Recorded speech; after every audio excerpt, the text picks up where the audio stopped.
that the register has been mutating. The register has been a changing target, which is very hard to hit. Sometimes it inflates, other times it deflates. My Lord, as the custodian of the register, we wish to state as follows, that the number of registered voters in the 8th of August elections, as well as the 26th of October elections, were and still are 19,611,423.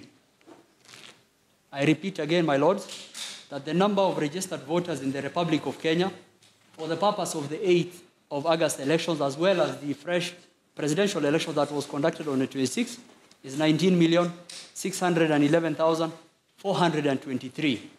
The said can be obtained from the certified gazette notice number 6253, dated 27th June 2017, for purposes of the 8th August election, and gazette notice number 8751 of 5th September 2017. The register has been closed from 27th of June 2017, and the same has not been opened for purposes of the election pursuant to Section 5. The numbers which have been thrown at you saying the register has been mutating relate to a provisional register which emanated from the KPMG audit report, which was ordered by the first respondent. The provisional register at that time before cleaning was a number which was not 19,611,423, but after cleaning the register settled on 19,611,423. The Form 34C that was delivered to this court on 8th of August will bear that out. The Form 34C that we have delivered, the certified copy to this court, will also bear that out. And my Lord, a comparison will actually show that the register has never changed. It has not been a moving target, and it will not change unless, of course, the register is open again for purposes of continuous registration of Kenyans. The other issue that we want to invite the court to, the court should take judicial notice of the fact that the voters' register has been subject of litigation. In judicial review case number 447 of 2017, Gladwell Otieno versus IEBC, which is in our bundle of revised authorities, my Lord, this issue was canvassed before Justice Udunga, and a ruling was given. The commission was ordered to publish the register in a newspaper where people can access it. The same was done on 7th of August. This, as far as we know, there has been no appeal as related to this case. So the issue of register, that the register is changing and all that, it is not true, and that can be borne out by the documents that have been provided to this court. The second issue that we want to canvass, my lords, is what are the processes that were instituted by the first and the second respondent, and how were they different from the processes that were instituted by the same on 8th of August? That is a process which were impugned by this court. And we will demonstrate that the processes that we instituted were very different in 3 ways. The first, as relates to the register, which I have already canvassed. The second is as relates to the biometric voter identification, or what we call the EVID. And the third will relate to the RTS. My lords, the biometric voter registration system counts the voter enrollment. That is taking the fingerprints of Kenyans, as well as their facial images, and the same are put in the KIMS kit, which we generally refer to as the register for each of the polling stations. The same is secure by various codes. They are customized to each polling station, and they have other security features. For example, they have scanning barcodes and QR codes, which is able to ensure that the person who is on the register for each of the polling stations is the person who is identified.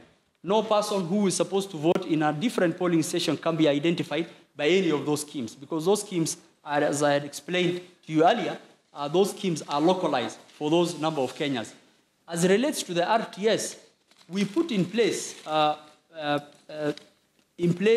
mechanisms to ensure that the statutory forms, the Form 34A, are transmitted by image to the constituency tallying centers, as well as to the national tallying center.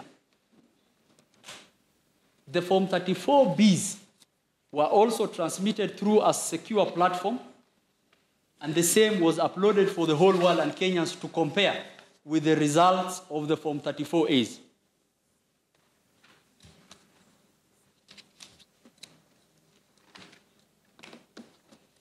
My Lord, if you look at the verification process that was undertaken by the first and the second respondent, it was elaborate.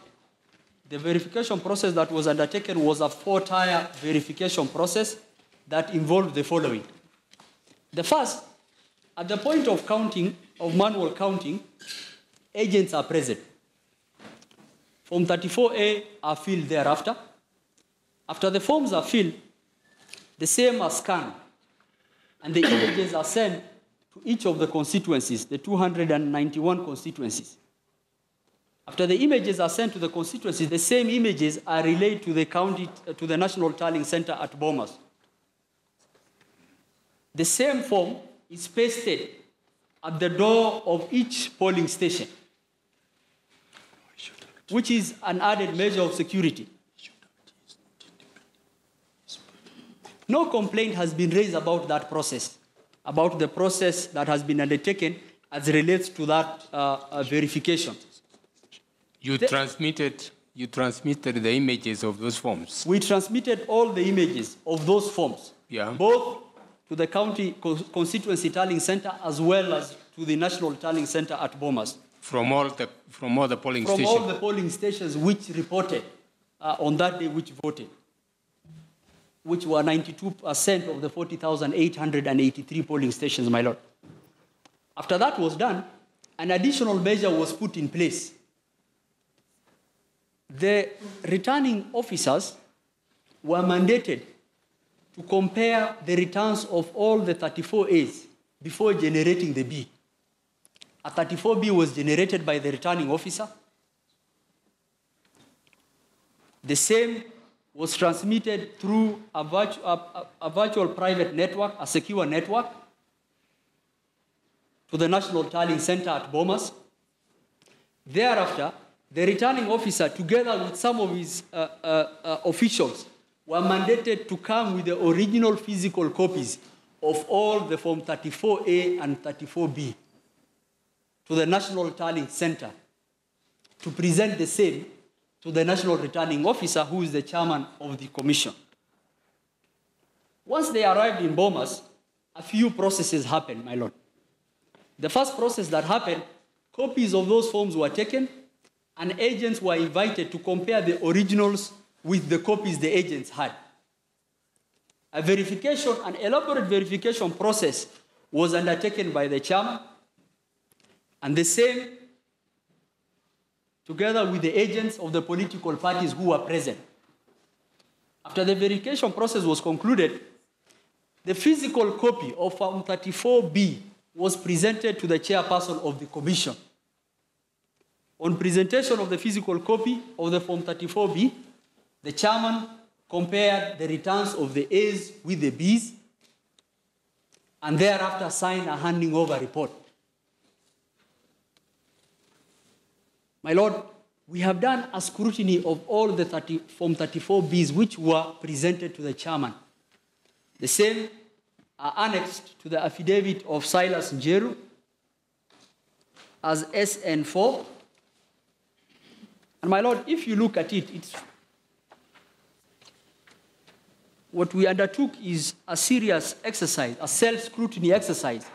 If you look from page 55 of that affidavit, all the way to page 94, we have looked at each and every form, the constituency, the serial number, the stamp, the party agent signature, the RO signature, the handing over notes, the taking over notes by the chairman. And my Lord, these forms, certified copy of these forms have been provided to this court, and you will come to the same conclusion that we came to, that of the 266 Form 34B which are available, all of them have serial numbers, all of them have handing over notes, and all of them have taking over notes.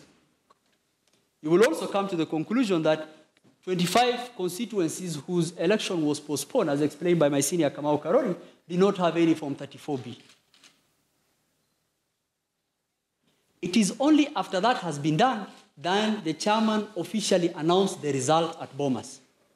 And the same results were displayed for everyone to see.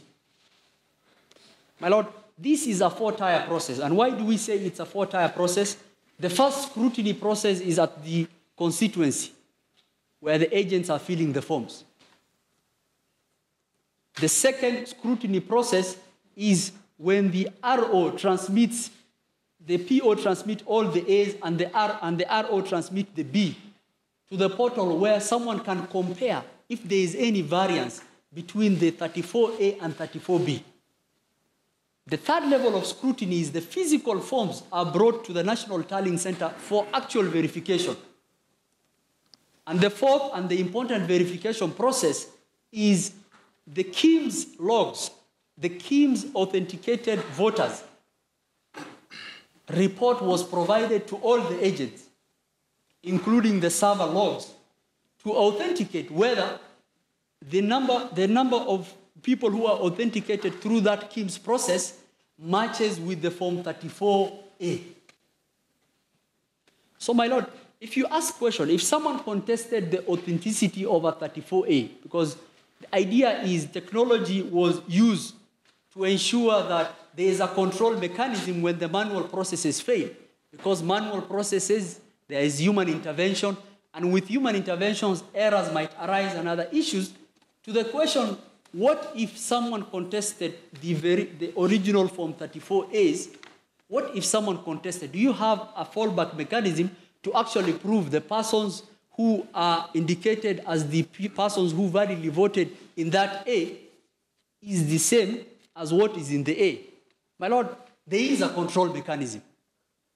And the control mechanism is from the authenticated logs of the SD cards of those schemes, which we have provided to this court. My Lord, it shows how many people were identified through which method, through the KIMS. And at the end of the day, you can look at a Form 34A and compare with what you have from the KIMS return. And you will get a good indication what is the variances, and you will be able to explain. So there's a fail-safe mechanism. And with that fail-safe mechanism, my Lord, we will address you to paragraph 33 of the affidavit of Silas Njeru, which we have set out how many people were identified using what mechanism.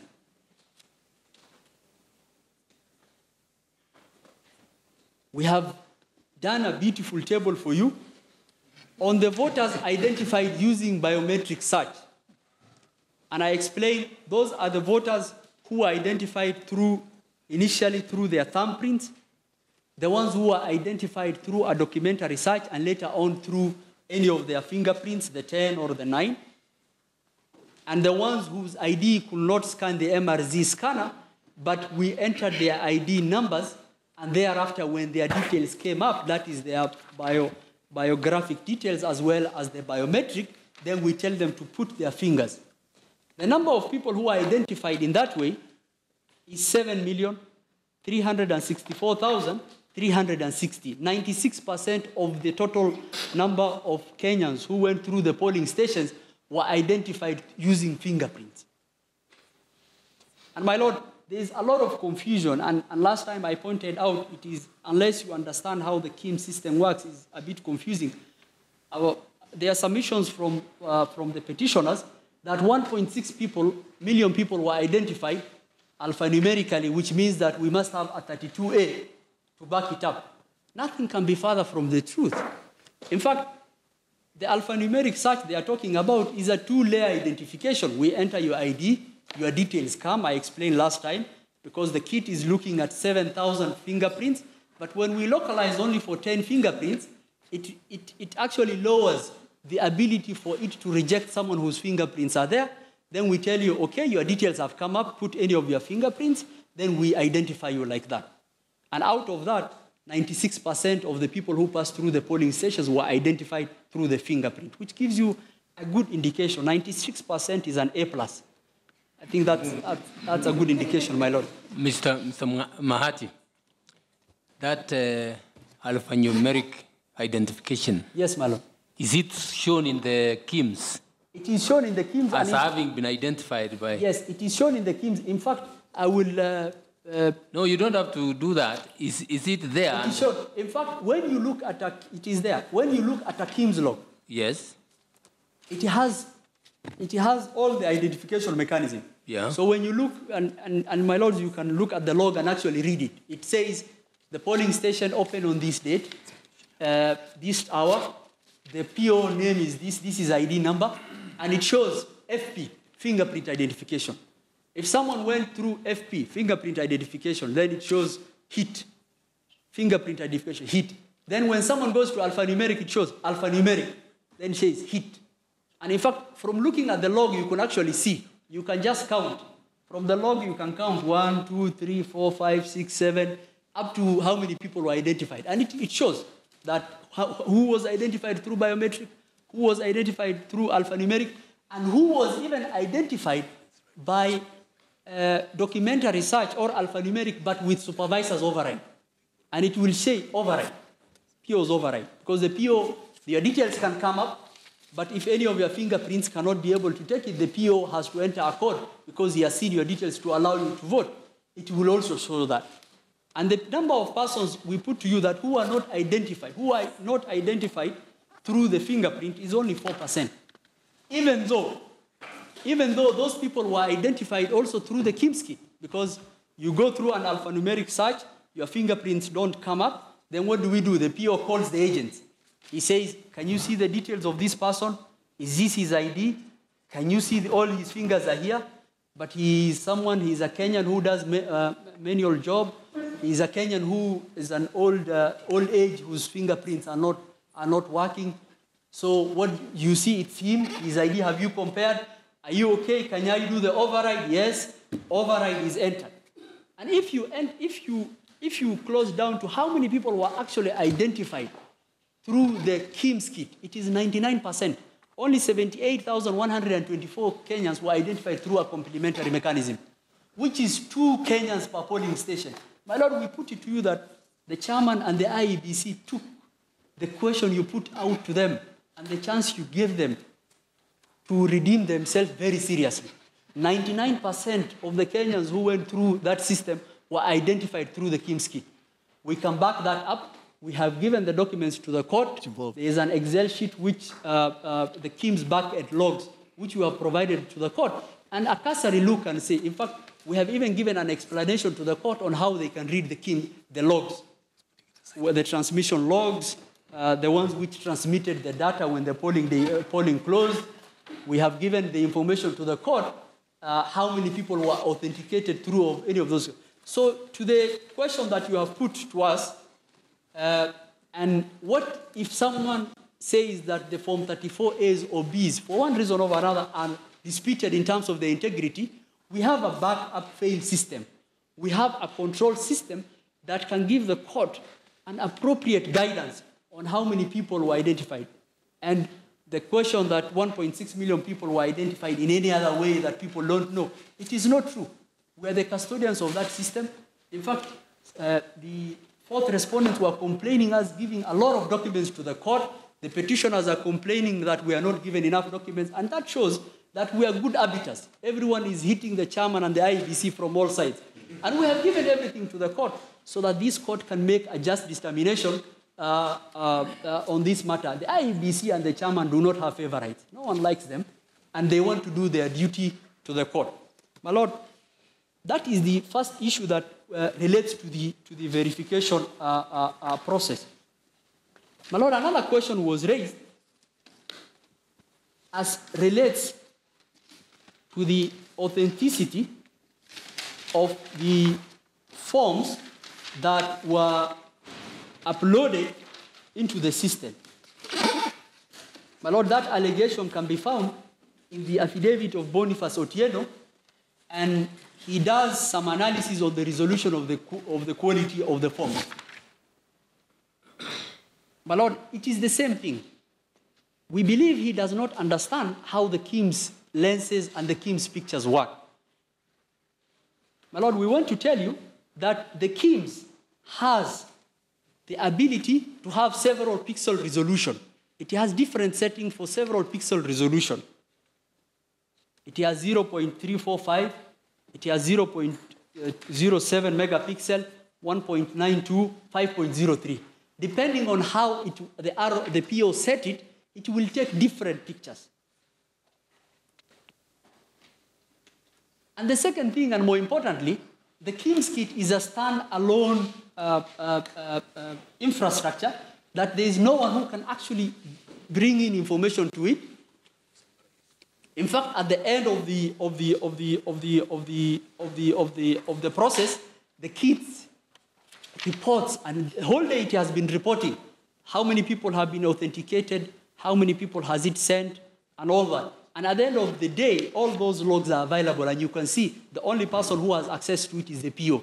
There is no way any other person can use the key to do to send any other picture. The pixel resolutions have been set in different, and there's many things that affect the lens. A lot of Kenyans live in the rural areas. It is dark. It is midnight when these pictures are being taken in terms of the counting and the process. So to say that some of the pictures are too clear, we are being accused of sending too clear pictures. This is too clear. It is not like 8th of August. So the pictures are too clear, then you must have gotten this picture from somewhere else. My Lord, nothing can be further from the truth. The device is capable of sending any resolution of those pictures, and taking of the picture depends on anything. And we have said that in the affidavit of Silas Njeru, the smudge of the lens, depending on the proper focus, the lighting in the room. There are a lot of things that go into it. And in fact, we can back up that every form that was sent from a device of the mobile network provider, because we have given the call data records of the mobile network provider that actually give which device had what telephone number, which address, and what tower did it transmit from. Could any image be transmitted into your system from any other gadget other than the KIMS? My Lord, no image can be transmitted into our system other than the KIMS because of and we have explained elaborately the security structure we have put in place. Remember last time we were using an FTP to send even the 34B. We amended that. We have a virtual private network which operates on a system which is robust. And my Lord, we also want to tell you, we embedded the political parties to participate in this process. They were there. They sat through this process, including how the transmission should be done. We also gave them access of our servers. The servers have been opened. And from the servers, they can see a lot of things. From the servers, you can gloss how many people transmitted what, how many people were authenticated, from which specific polling station. What was the transmission successful? What error messages was transmitted? How many people logged into this system in terms and we even gave the observers and some of those agents access into the system so that they see real time. If you saw at Bomas, at the National Tallying Center, you will see a graph as to the transmission of the KIMS. How many KIMS have transmitted, how many, and that is one of the issues they raised, that there were a lot of statements given by the chairman that the turnout was 48%, the turnout was, you have to understand, the chairman at one point in time, 17,500 KIMS kit had transmitted. And as compared to each of those polling stations, the percentage of those KIMS which had transmitted was 48%. You had X number of people transmitting in this number of polling stations. Then he said, from the information we have 48 people. And then the interpretation that most of those people, and that clarification the chairman gave was, 48% is the turnout. The turnout will first depend on a lot of things. First, the turnout all the KIMS kit have to report. We have to account for the reporting of all the KIMS kit. And once all the KIMS kit have reported, we have to actually do that as against total number of registered voters. In this case, we did against 19,611, 423, even though 25 constituencies did not have any result. But we still put it, and that came to 38.84%. And if we remove those constituencies, it will be 42%. So, my Lord, that is another allegation we want to rebut. The third allegation, which we want to rebut, my Lord, there is a claim that the process that the IEBC and the chairman used to transmit the result was not in accordance with the law. And And the reason why they say that is they say, since only the images was what was transmitted and not the text data, then the images must have been transmitted with the text data. My Lord, we want to make 3 points relating to this issue. At the point where the decision of a court was made by Justice Mativo to include him as a candidate, we had a technological problem. The KIMS was customized for 2 candidates that time.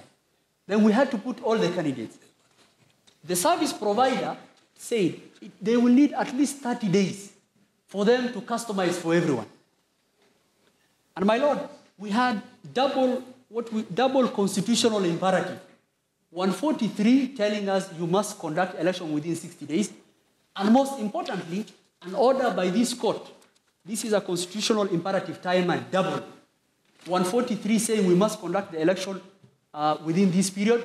Importantly, an order from this apex court of the land telling us you have to conduct the election in accordance with the law and the constitution and within 60 days.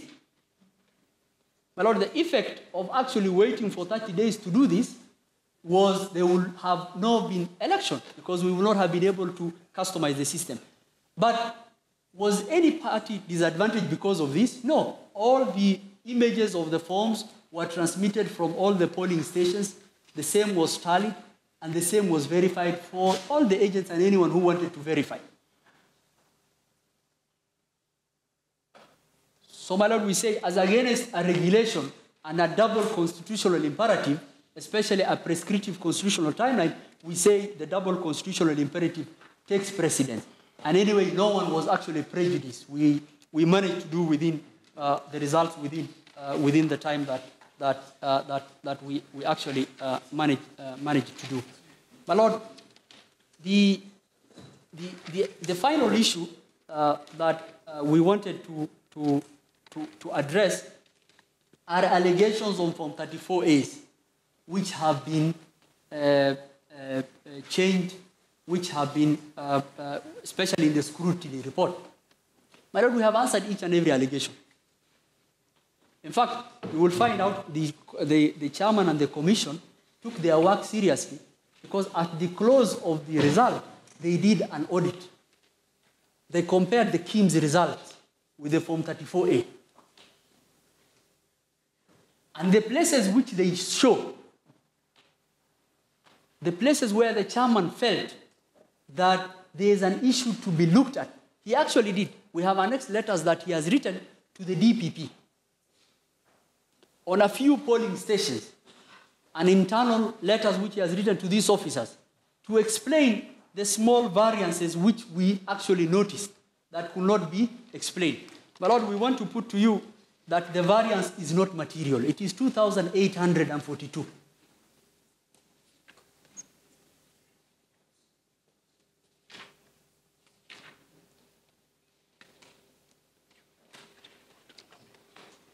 And to save the court's time, we have actually annexed that variance analysis in the affidavit of Silas Jerry.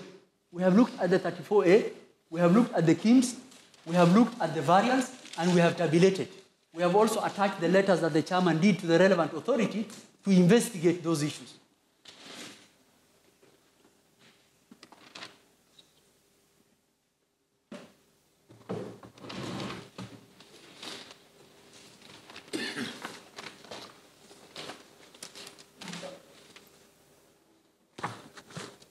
My Lord, to the question which was put to us to do the elections in accordance to the law and the Constitution, we got an F on the 8th of August.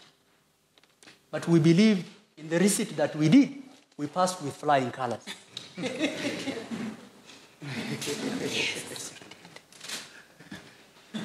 And we got an A+. My Lord, it's called an A-star. And we come back with everything that we did. We have provided 48 gigabytes of information, which we can help the court to read if the court requires, and each and everything can be accounted for. Lord, the declaration that was made by the chairman was proper. The commission redeemed itself. And my Lord, we pray that you will make that finding. With those very few comments,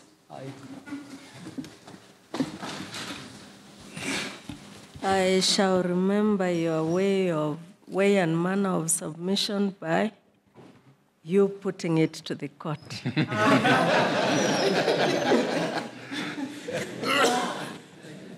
Good afternoon, my Lord the Chief Justice, my ladies, your lordships. I heard about putting it to the court, but again, is the intensity of the numbers. And since I am going to, my name is Lucy Kambuni, Senior Counsel, and I have the honor, my lords, my ladies, to address you.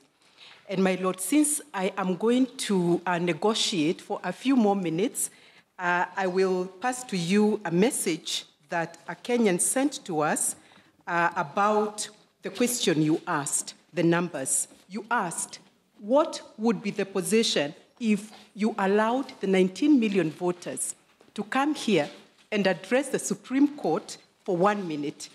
I will not take, that, well, someone, I don't know who to attribute it to, but they said, taking 1 minute would require 316,666 hours, or 13,194 days, or 439.81 months, or 36 years, to give voters a maximum of 1 minute to say one thing to the Supreme Court. I wish those fellows were here. It's okay, but I'm sure they are receiving that word. Yes, they are. Okay. So, my lord, my minutes are down to 6 minutes, but I will... What? No, Mr. Gatonye. Yes, my lord. We, the first and the second respondents, Yes. can decide to share the time. Good. If you want, because They must ask me. Yes, we've negotiated for a little time. if that's acceptable with you, Yes. what we know is that we have given you 3 hours. Yes. Yeah. So I'll give her 10 minutes. Very Most well. obliged. Okay. I will do that, my lord. When this one runs out, start another 1 hour, 30 minutes, so that they know how to deal with that. Okay. Yes, my lord, you have been addressed on constitutional interpretation. My learned senior, Mr. Gatonye, said that I would be addressing you on comparative jurisprudence. It's more of comparative experience. There aren't too many cases to it.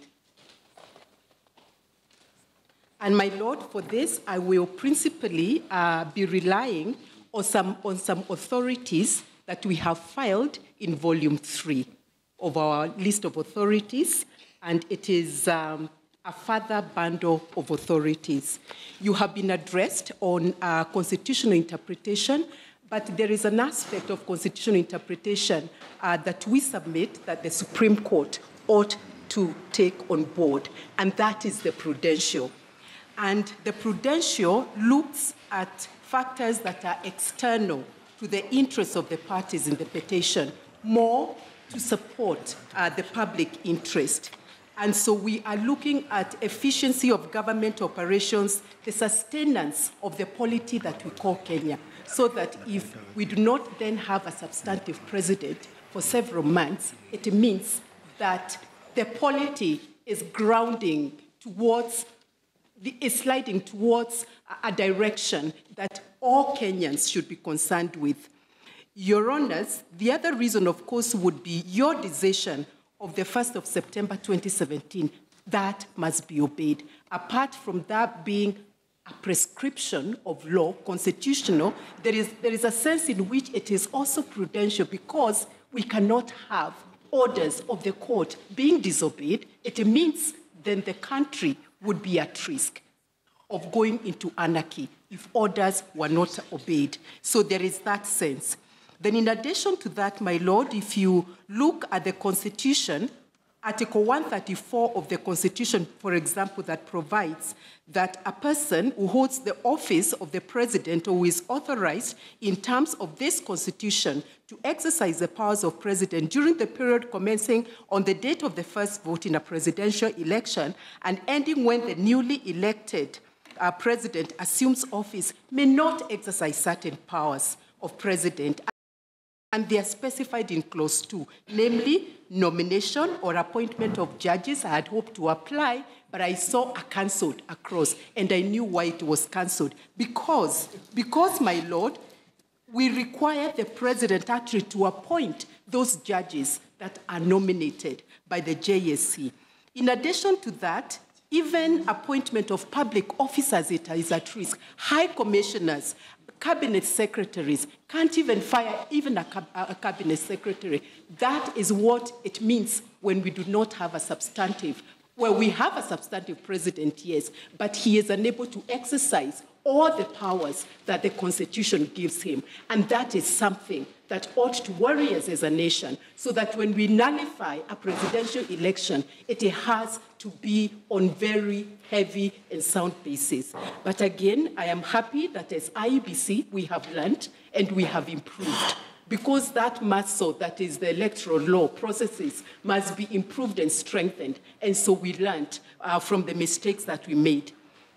My Lords, again, the other point I wish to bring across is the political question that comes into the irreducible minimums. That is not anything that this honorable court can do anything about. When one of the parties refused to participate in the electoral enterprise and then said there are irreducible minimums, my Lords, that is a political question. It is submitted that those demands then and now call for a political settlement to manage a broad reform agenda that is not within this honorable court's jurisdiction. So in that sense, therefore, there was no reason for any of the parties not to participate in the fresh election. Now, my Lords, again, the proposition for that would be the writings of Professor H. Tribe in the American Constitutional Law, the Political Question Doctrine, and basically saying that where there is a political question, Marbury and Madison, then the court would leave that to another forum, to another arm to deal with it. And those are the questions of reform of the law, etc. Whether we want to reform, to amend the Constitution, that is not anything you can do about, my Lords. And therefore, the irreducible minimums would have to be in that. And in fact, what the IEBC did, what they could sort out, resolve in terms of the administrative, they did. But then there were the bigger questions that were being raised that even IEBC could not do anything about, including reconstituting. We cannot reconstitute the IEBC because the Constitution provides as it does. Now, my Lords, you will see in this volume I cited, there is a piece there by Stefan Lindbergh, Democracy and Elections in Africa. And this is what the author says about boycott of elections. It says, on the one hand, opposition parties may participate even when elections stand no chance of being even remotely free and fair or legitimate. On the other hand, boycotts are occasionally staged in elections of relatively high democratic quality, and we lay emphasis there, relatively high democratic quality, with the aim of discrediting the ruling regime when opposition parties stand no chance of winning. Such behavior, the author says, nonetheless degrades the democratic quality. So it is not a good thing. Now, again, you will see an article here by an author, Matthew Frankel, for Foreign Policy at Brookings, who has written a research paper titled, Threaten but Participate. And again, what Matthew says is that electoral boycotts rarely work, and the boycotting party almost ends up worse off than before. A threatened boycott, on the other hand, can pay dividends. But again, looking at a comprehensive study of 171 threatened and actual election boycotts at the national level between 1990 and 2009, it demonstrates conclusively that, other than a few rare exceptions, electoral boycotts generally have disastrous consequences. And so again, that is why it was important for IEBC to ensure that we comply with the law. Boycotts are not a good thing. They degrade our democracy. Now, my Lord, I also read around to find out what other nations have done when they have been faced with this situation in their electoral institutions. And I looked at, actually it is a Google book, so what I did is just extract the page for you, but that site is available. I wished I could purchase the book, it's very interesting, but even an e-copy was not available. It's titled, Courting Democracy in Mexico, Party Strategies and Electoral Institutions. I found this very interesting, my lords, because, you know, Mexico has a very robust electoral law dispute settlement. They have dedicated tribunals that deal with that of course are cited within the normal judiciary system, but are quite independent. So they have built a lot of experience around dispute resolution in elections. And it says that the reactive TEPJF, that is the Federal Election Court Appeals Chamber, in 1997, overturned all 3 cases affecting electoral outcomes, challenging the PRI. The PRI is the Institutional Revolutionary Party, their victory in Chiapas District 3. The abstention rate by voters, my lords, was 75%, and that was thought to have been caused by widespread fear throughout the district, the center of the Zapatista guerrilla movement's activities. Now, Orozco Enrique was the drafter of the majority opinions on the decision, and by his own admission, he said, the verdict was influenced by a compelling but political interest in punishing the masked saboteurs who disrupted the election rather than encouraging future election obstructors by rewarding fraud perpetrators with ballot box annulments. My lords, that is the situation that this country faces. So if we do not insist that our electoral laws are obeyed, then we will get into the habit of actually blocking others from voting and exercising the right that they are given by the Constitution. My lords, the only means in the Constitution for acceding to elective public/political leadership is through elections. There is no other way. And we are a nation that recognizes that the electoral process is actually a value. That is why we talk about the progressive nature of this Constitution. Article 10 on national values and principles of governance is defined to include patriotism, national unity, the rule of law, democracy, and participation of the people. And there lies the electoral process, which this Constitution says is a national value. It cannot be degraded. My lords, on the low turnout, the petitioners have argued that the presidential outcome after the fresh election lacks legitimacy due to a low turnout of the electorate to vote. My lord, again, we looked at the voter turnout database for the International IDEA, which is a respected authority on matters elections, have written lots and lots of material on that. And it shows that internationally, even for jurisdictions that are very mature, even when all in peaceful conditions, it has been coming down consistently. United States of America, in the 2016 presidential elections, voter turnout, 65.44%. My lords, in 1964, it was 95.83%. UK parliamentary elections 2017, 68.93%. 1950, it was 83.61%. Ghana too, 2016, 68.62%, which is actually the third lowest since 1992, because in 2012, the turnout was 80.15%. Kenya's presidential election turnout, of course, also it has gone down, but in 2017, general elections, it was 79.49%. It's a bit, it doesn't follow that strict pattern as such, but I noted that in 2002, for example, we were at 57.18%. An interesting point, my lords, it's Australia parliamentary elections where there is mandatory voting. Even that, at the penalty of punishment, even that is declining. Because, my lords, in 1954, that was the highest turnout, 96.05%. Now, in 2016, it was 91.01%. My lord, your lordship, Justice, oh dear, how can I? Justice Ojoan.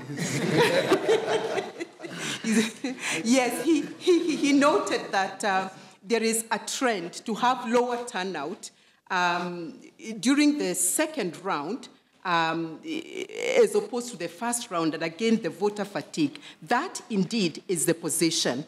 And again, the other thing, of course, is that, there is also the concurrency aspect of elections, which means if all the 6 elections are running at the same time, then a voter has the energy to go and vote for their MCA, for member to the National Assembly, member of Senate, and so there is a high turnout. That is what international experience shows, which means that if it's a presidential election, then there is no urgency. They will look for reasons not to go, and the mobilizing is not as robust as it would otherwise be.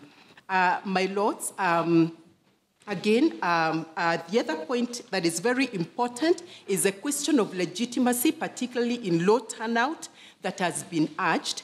And again, just to indicate that, my lords, that is a problem that the entire many jurisdictions are battling with.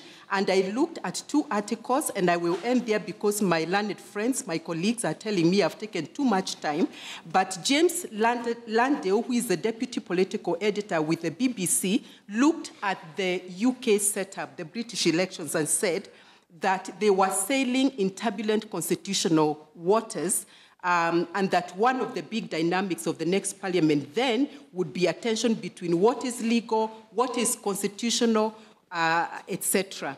And he gave some interesting examples here and said, would voters think it legitimate for a party that came second to form a government? And then he says there are several precedents of this happening before, but it might perplex some voters. The party that came second, that did not have the largest number of votes or seats, would be running the country. Would voters think it legitimate, for example, for a Labour Party that came second in England and Scotland to be able to form government? So he asks all these questions, and in the end he says, the people ask themselves questions and they don't understand, because the law allows, but in terms of the political legitimacy, they are asking, is this legitimate? Then I found one last one by the Reverend Jesse Jackson, that icon, civil rights crusader, who looked at America and also had similar concerns. And in fact, he says, and I will end with this, he says the United States remains near the bottom of all democratic nations in terms of voter participation. In the most recent election, Trump received the votes of only 26%, only 26% of eligible voters, and Clinton received just 28%. In our democratic government of by and for the people, barely half of the people are participating. Why is there so little voter participation? In ending, my lords, we know what happened in the just concluded presidential elections in America, and the fact that it is the Electoral College which decided this. A total of 300 506 electors out of 538, but Hillary Clinton had won the popular vote of about 2.9 million more, at a margin of 2.1%. And so Americans will also ask themselves, is this legitimate? That is the law. And we have submitted this way because of the voter turnout that has been urged is low. That is the law. The constitutional thresholds were met, and we have a legitimate outcome in accordance with the law. That is all, my lords. Most obliged. Thank you. I'll call upon Mr. Sisule, Mr. Wambua first, Mr. Sisule, and then I'll wind up. We've had to change our strategy.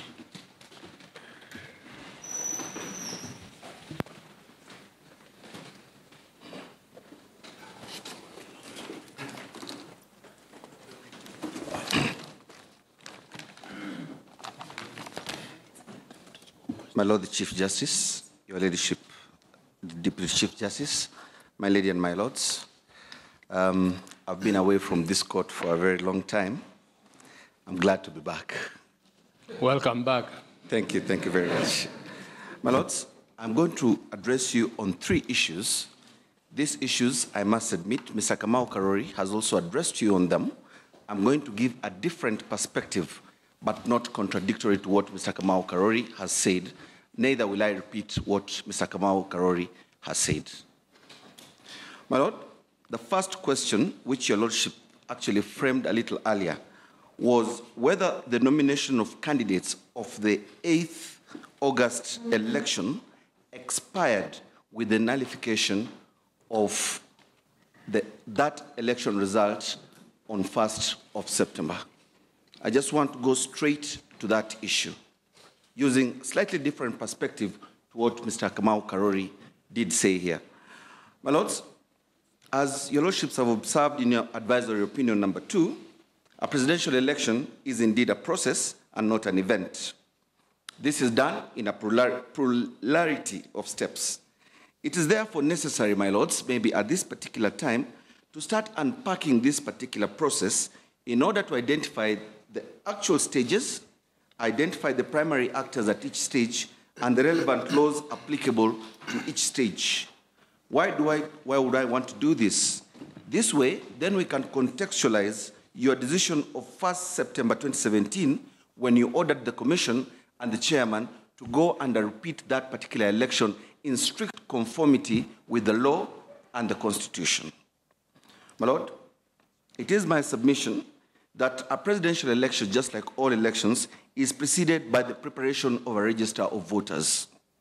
So that is the first place where there could be a problem when you're repeating an election.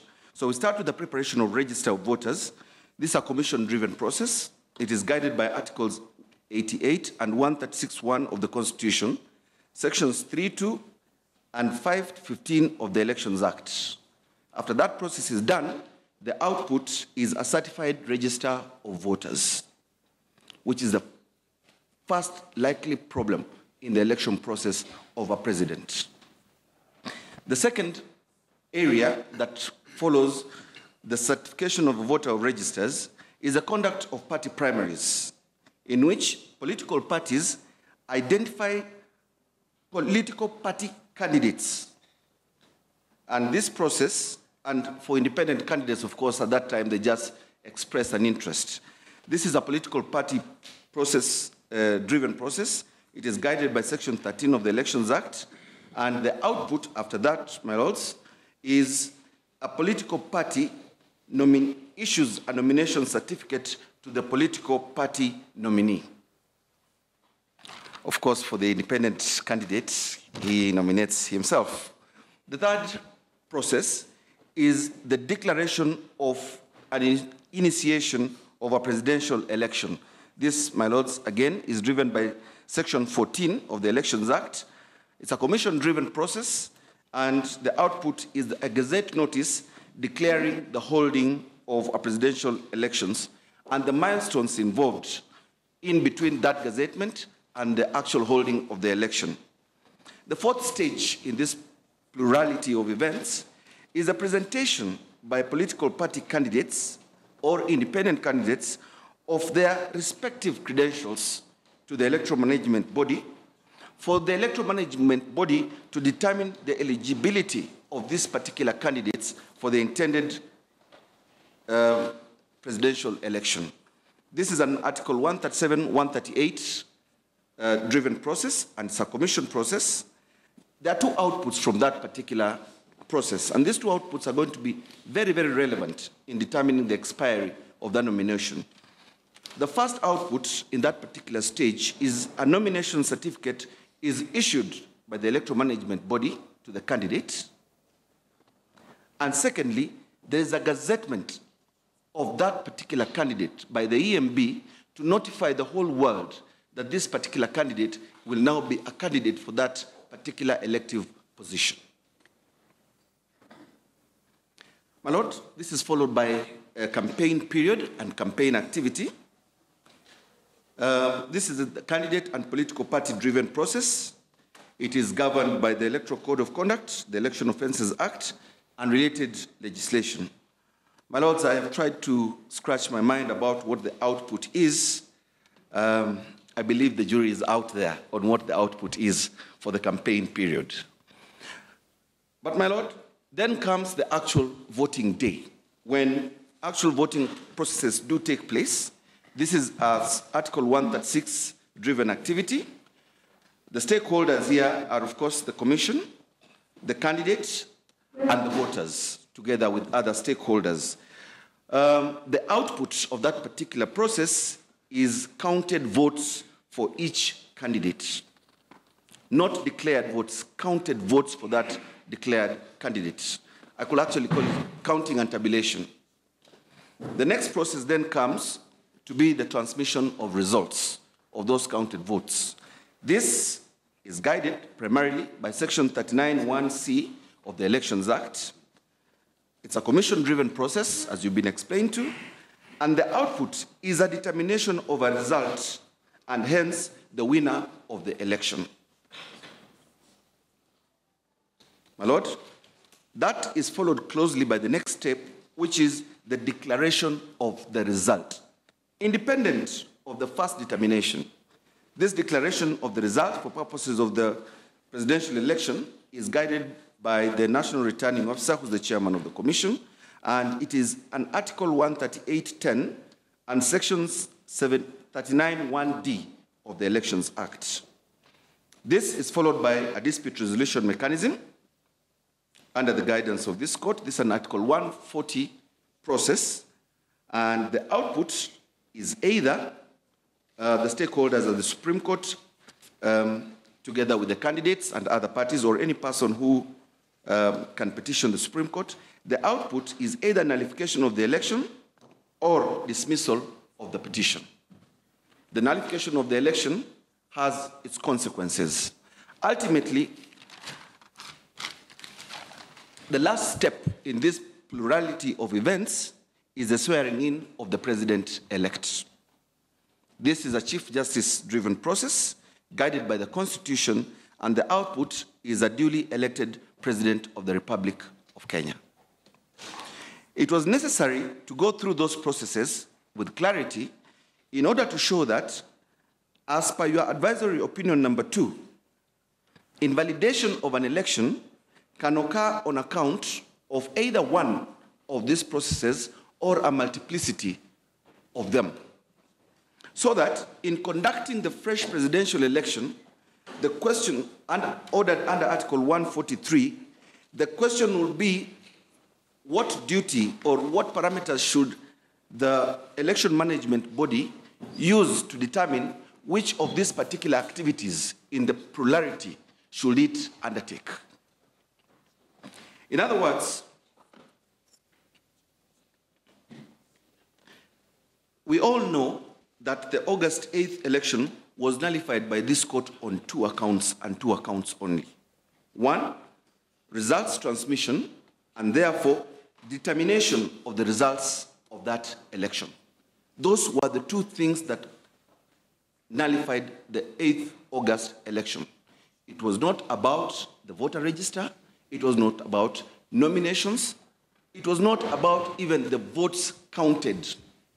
Only two aspects: transmission and determination of the result. My Lord, as an election management body and as the chairman of the Electoral Commission, you ask yourself the following questions while following this plurality of events. If the nullification was based on the voter register, what do? You go back and prepare a fresh register and you go through the entire process. If the nullification was based on the conduct of party primaries, is there any need to touch the voter register? The answer is no. If the nullification was on account of the declaration of the initiation of a presidential election, for example, the timelines that were provided in that declaration of initiation of the election under Section 14, do you go back to party primaries? Do you touch the voter register? Clearly, the answer must be no. The next question as an EMB to ask yourself, if the nullification was on account of nominations, do we touch the preceding stages? There is a little bit, or there may be a bit of debate on that. If, on the other hand, the nullification is on account of campaign activities or electoral offenses, occurring during the campaign activities, do you go back to the voter register? Again, whether the previous step can be gone into, that again is debatable, but only up to a certain point. On the other hand, number 5, if the nullification was only on account of something that happened, for example, during the voting day, do you go back to the nominations? Again, I think no. Now, like in the present case,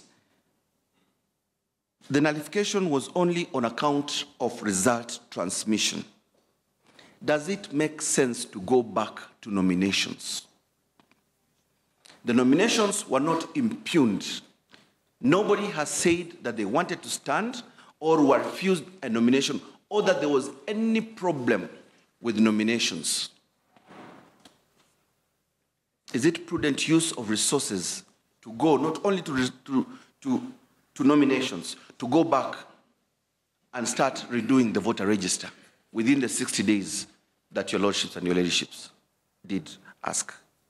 So that when the Supreme Court asked the National Returning Officer and the Commission to go and redo this thing properly within the context of the Constitution and the law, what were your lordships saying? Go correct the error that you made in result transmission. That means, naturally, these votes, you have to go back to an actual voting process, get results, and transmit them properly. My learned friend, Mr. Mahat, has shown you the A that the EMB has now gotten in that regard. Now, I want to go a bit further.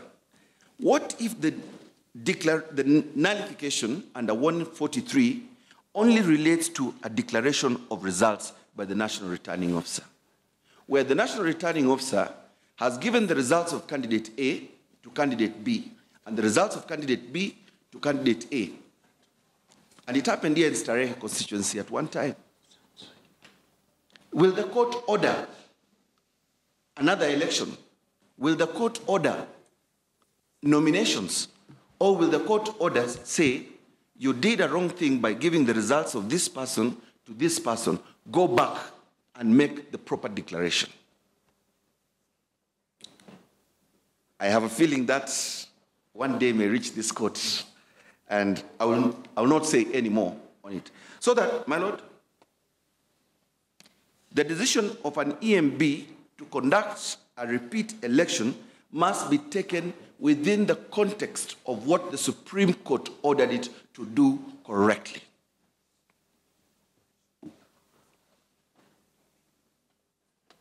And that is one of the reasons in why Your Lordship's court has called a repeat election an election sui generis. It does not follow the path of the natural cycle of a presidential election.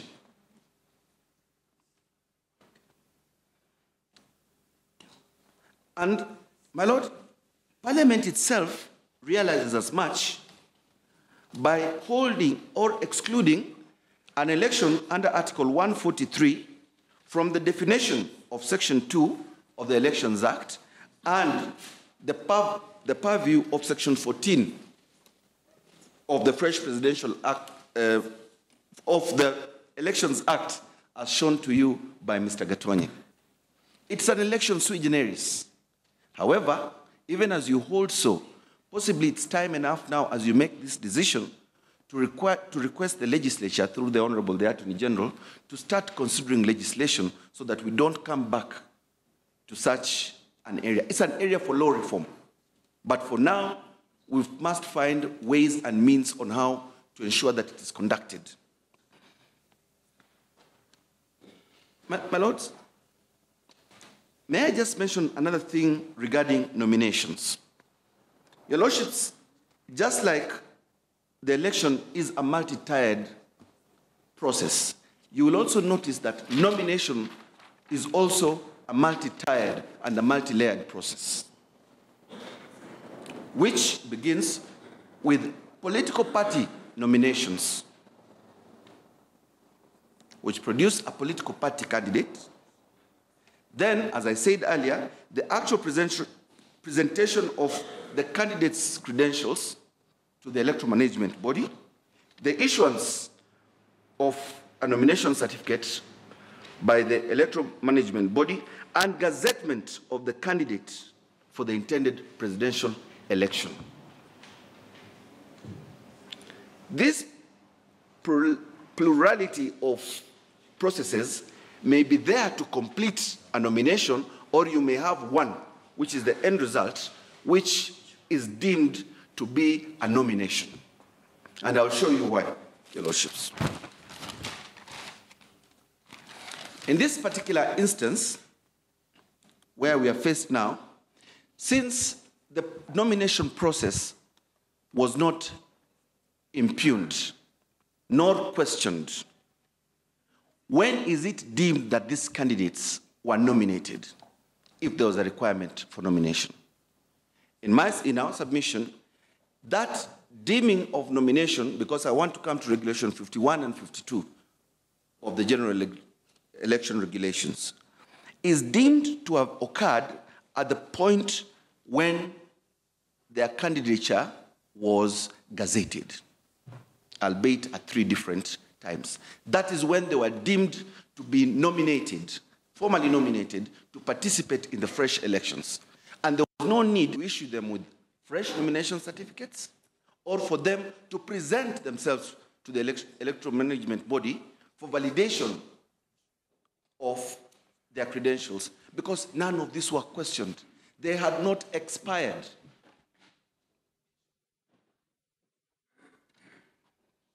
My Lord, may I just turn very briefly to a question of eligibility of candidates. As Your Lordships have been informed by my learned seniors preceding me, the Commission did rely, and the Chairman relied, on paragraph 289 and 290 of the Raila Odinga 2013 decision, Your Lordships. Then, of course, Your Lordships are aware of the Kura court litigation in the High Court, which the result came out on 11th of October. Your Lordships are also aware that the decision by the Commission to include all candidates other than Mr. Jirongo was made as a result of the decision of Mr. Justice Mativo. My Lord, suffice it to say that the decisions made regarding the eligibility of candidates to participate in the fresh election was informed by a dynamic legal landscape. for which the EMB had no control over, and it cannot be faulted for that. The previous day, a candidate says, I have withdrawn. Before you make a consideration of anything, a High Court decision turns up in less than 18 hours.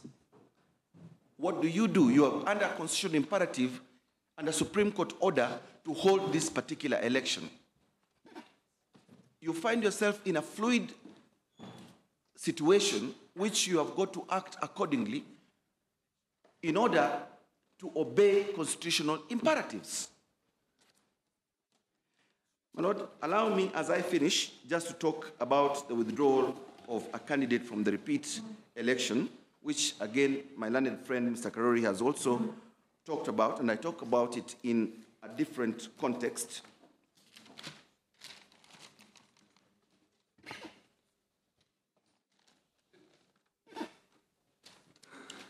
My Lord, we realize that immediately the decision of Mativo was delivered on 11th of October, there was a first appeal made to the Court of Appeal. That appeal was compromised. Finally, the Orange Democratic Movement filed its own appeal against Mr. Justice Mativo's decision to the Court of Appeal against the Okuru Court decision, and that appeal is pending. Why do I say so, my Lord? That the decision of the Court of Appeal in that matter, one way or another, is likely to find itself here. And therefore, with caution and with tremendous respect, I urge that your lordships exercise a bit of restraint in making findings on whether Mativo's decision was right or wrong, and on whether the obiter of this court in 2013 is binding vertically downstairs to the other superior courts or not, because that is a live question that is going to come before your lordships, one way or another. Your lordships are much aware of the doctrine of ripeness, and I need not elucidate on it. My Lord, as my learned friend Mr. Karori pointed out, and I do not wish to repeat him, entry by a person into candidature of elections is a highly regulated exercise. And so must be the process of exit. That process of entry and exit is not a revolving door. One cannot enter the race today and leave tomorrow at will, and again return at a later date at will. Candidature of a person into an elective position, once approved by the electoral management body, creates legitimate expectation, both in voters and to the candidate himself. It involves resource mobilization, planning, and resource allocation to that candidate by the electoral management body. And as my learned friend has said, ballot papers have to be printed and planned in advance. This then informs the reason why Regulations 51 and 52 on withdrawal were promulgated. And in construing Regulation 51 and 52, I urge your lordships to take the word nominations in those regulations to mean the point at which those particular eligible candidates were gazetted by the electoral management body to vie in the fresh election. It cannot be said that candidature from the repeat or the fresh elections, entry is regulated, but exit is unregulated. Because, my Lord, if on the 30th of October 2017, when the National Returning Officer was declaring results, Honorable Raila Odinga had won, would he have said, I have withdrawn? Would he have said, produce my Form 24A, which I signed? Because there was none. In other words, Though the withdrawal may have been factual, but was it legal? That is the point that this court has got to consider before looking at what the consequences of that withdrawal on the 10th of October would have been. And we all know what those consequences would have been if your decision in paragraph 290 of Royal 2013 had stood. And if Mr. Justice Mativo had not issued his decision on the 11th of October. My lords, I've been told my time is coming to an end. The practical constraints in holding a nomination process are set out in Mr. Chebukati's affidavit, and I need not to go into them. But my lord, in both Mr. Mwau's petition and Mr. Mue's petition, I have tried to look at it, and I see no grievance that they say attaches to them as a result of there being no nominations. They don't say whether they wanted to stand or any other candidate was aggrieved by being included as a candidate. My lord, it is said that there's no grievance without a remedy. But equally, there's no remedy where there is no grievance. My lord, where I come from, it is said, and the Honorable the learned Attorney General has told me this before, it is immoral to wail louder than the bereaved at a funeral. On that score, my lords, I pray that these two petitions, on account of lack of nominations, be dismissed. They lie on quicksand. Thank you. Mr. Klonzo. Yes, my lordship. Your position is that after 3 days of nomination, if you haven't, withdrawn, Yes, my lord. within the 3 days, you are stuck. You're stuck. You remain on until the end. Until the end. It is better to leave you there than exclude you and you go to court and the court tells you come back 5 days to an election and the ballot papers. No, we are talking about somebody who wants to withdraw. Yes, my lord, Chief Justice. Because that's where from what? 24A comes from. 24A comes in. Yes, my lord, Chief Justice. If the 3 days have passed, you haven't filled from 24A, you have not withdrawn, you are stuck there. That is the position, my lord, Chief Justice. Okay. Thank you. If I may. Yes, Mr. Gatonye said that there's an impossibility about holding the nominations within 60 days. Yes. You're saying something different. No. My lord, I've said the practical constraints of holding nominations within 6 days are also set out. This is now practicality. Chebukati's affidavit. Yes. What happens in Article 139? As relates, my lord? Here's a position where the president-elect dies. The deputy president is in office for 30 days. Yes, my lord. Then a fresh election is held. How does that happen? Of the 5 fresh elections Mr. Musyoki spoke about, Scenarios, one yes. of them is 139. Yes. What will be the practical reality about 139? You see, 139 is by operation of law. It requires no thinking about eligibility. In the notice, under section 14, you have to provide for it. So you have to plan backwards and see that that is done. There, it's by operation of law. Here, there was a question of eligibility. And remember, your lordships delivered your decision on your determination on 1st of September.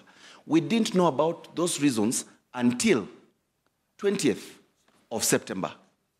That's when we knew that the problem was result transmission. Go fix result transmission. How many days are remaining? Out of 60, 20 have already been consumed before we know what the reason is. Now, when will you do nominations? Within those 40 days. Those are the practical constraints that were there. And then the issue of eligibility of candidates also now propped up. And like in 139, where that issue may not arise because when you're declaring the date for the new fresh presidential election, you have to put that as a milestone. And 139, a nomination is it's an imperative. My Lord, may I not commit myself on that, because that may be a live question at some point, and I may be quoted as Mr. Ngatia was quoted here by some others, misquoted. All right, thank you. Thank you, my lords.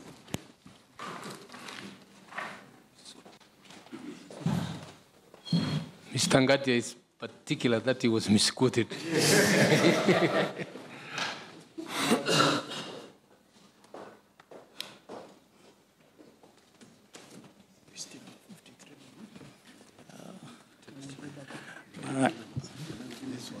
My Lord Chief Justice, my Lady Deputy Chief Justice, judges of the Supreme Court, my name is Sisule Musungu, for the record, appearing for the second respondent, the chairman of the IEBC. As we come towards the close of the presentation for the first and second respondents, I am going to deal with two particular issues, being the letters or statements by the chairman, which led to quite a number of words being used, turncoat, chameleon, and others, to explain what happened and why that is not relevant to the determination of the validity of the declaration. I will then deal with the questions around universal suffrage, which were raised, and Article 38 rights.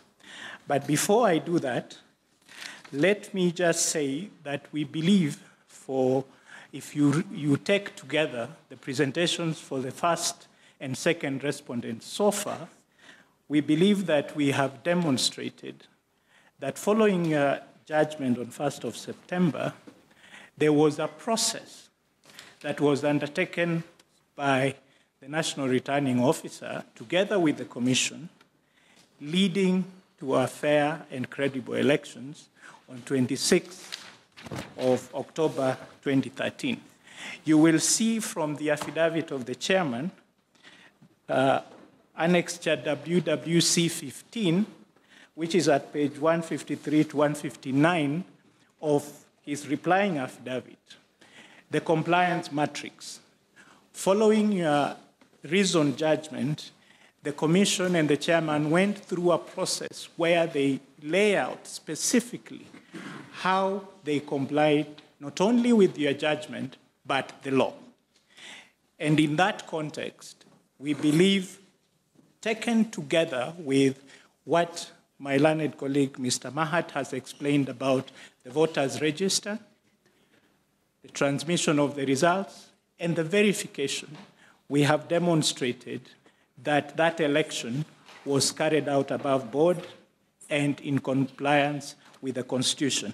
In fact, as Mahat said, we went way above the law to ensure that we delivered a free and fair election.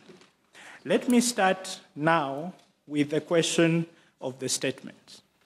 I think there are three statements that were referred to by the petitioners, which they use to suggest that the Commission, and they quote the chairman, was not ready for the elections. The first one is the statement by the chairman on the 18th of October, following or the day after the resignation of Commissioner Kombe.